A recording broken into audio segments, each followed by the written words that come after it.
скорее всего, задача это, наверное, исполнение наших меч, потому что мы, в принципе, вся наша команда это большие фанаты «Звездных войн», и как бы воплотить свою мечту в реальных размерах, как бы увидеть, это дорогого стоит, в принципе. И все-таки порадовать людей, когда каждый человек может приехать сюда в парк, пофотографироваться, посмотреть на него, чуть-чуть потрогать даже, вот, из чего он сделан, и вот, получить хороший заряд энергии.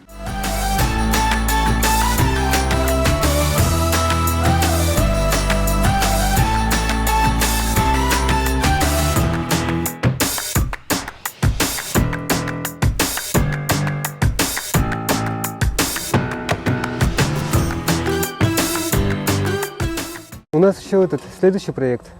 Это мы, конечно, мечтаем об этом, «Сокол тысячелетия».